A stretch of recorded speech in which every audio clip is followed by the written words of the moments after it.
Good morning, Ty. How are you doing this morning? Good, how are you? I'm doing great. Thank you. I wanted to bring up the fact that the Pelicans defense, they've been really good in terms of restricting shots inside. They're huge with Steven Adams and Zion Williamson, but they allow the most threes in the league. And your team is shooting incredibly well from three. How do you go into a matchup knowing that a team basically allows so many a particular diet of shots, and then to still not overthink whatever adjustments you're doing to what you're doing well? I just think we got to continue to keep playing the same way. I think attacking the paint, I've been saying it all year, when we attack the paint, we're a totally different team. And when we get into the paint and we're making the right pass and, we're driving and kicking, it puts a lot of pressure on a defense. So we want to just continue to keep playing the same way and, know that going into the game that they are a help-oriented team, so we're going to be able to get open shots. With that being said, we don't want to just work the ball around the perimeter. We want to attack the paint and get that first. If they take it away, then we want to spray out for threes. Thank you, Ty. Yes, sir. Thanks, Law. We'll go next to Sabrina Merchant. Hey, Ty. How you doing? Good. How are you? Good. Last week you said that you would like the team to play small a little bit more once you guys get better at it, and it seemed like you went to that lineup again against Chicago. I'm curious, how do you think you guys have improved in those small lineups, and how much does having Marcus back help with that? We did a little better. I think that's one of our big emphasis today is just, going over the small lineup, how we want to play. But I thought we were able to switch a lot more things from Marcus to five, and offensively, we just got to continue to keep working on it. But as he gets in shape, I think it's going to be a dangerous lineup for us. Thank you. We'll go next to Tomer. Good morning, Ty. How you doing? Good, how are you? Doing well, thank you. I wanted to, if you could, just take me back to the free agent meeting with Nick Batum. He's been arguably like your third best player this year behind Kawhi and PG. He's doing everything for you guys. What were the conversations like during free agency and then after his initial signing in terms of expectations for the team?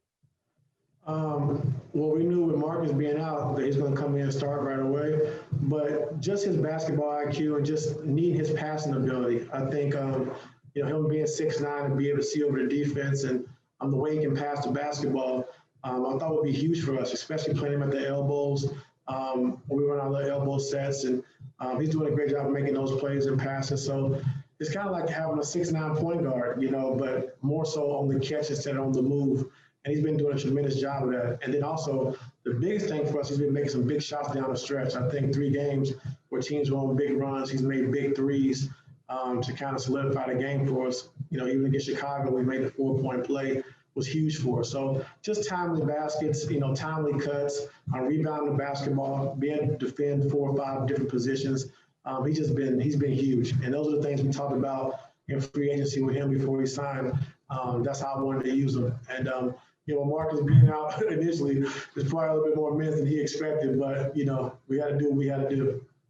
Did you expect his impact to be this profound right away? Not playing for a while in Charlotte, didn't really know if he was healthy or what was going on with him. So I knew I loved him when he was in Portland, and how he played the game. So just really didn't know his health, his health situation, if he was healthy or what was going on with him, because a talented guy like he is, for him not to be playing, I mean, you would think something was wrong. So with him coming in healthy, coming in shape, I mean, he's been tremendous for us.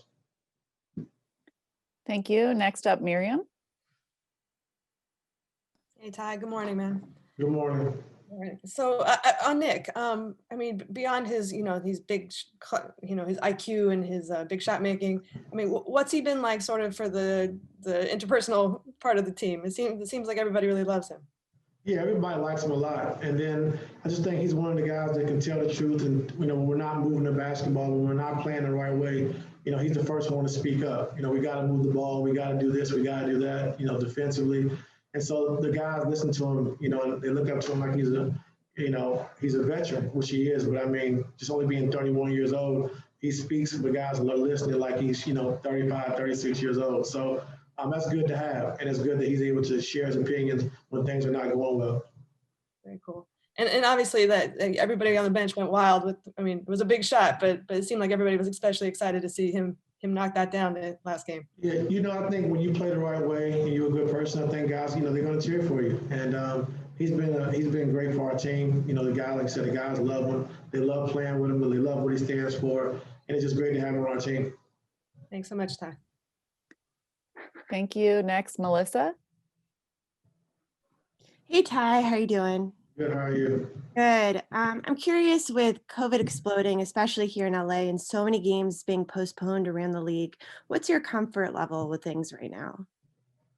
I'm comfortable with our team. I think we're just, we're trying to follow protocol as best as we can.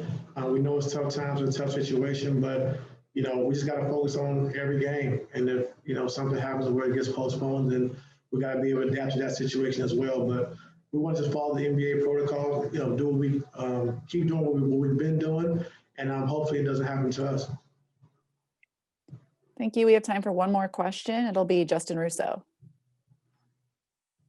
Hey, Coach. Good morning. Good morning. On Sunday, you guys forced 23 turnovers and generated 12 fast break points. A couple times it did look like the team favored getting into the half court over trying to execute on the fast break. Is that something you're fine with, or would you like to see the team run more when they do have the opportunity to do so? I would like to run more when we have the opportunity. You even see sometimes we get the rebound and we'll stop for a second and then we'll get it up. I think we got to just, explore getting easy baskets. And if it's not there, then we can flow right into our, our secondary offense, which has been really good this season. But, we can't hang our hats on that. We got to be able to get easy baskets, get out in transition when we can. And if it's not there, then we can just, run our half-court offense, which has been great this season. So we got to do a little bit of both. We got to be able to mix it up.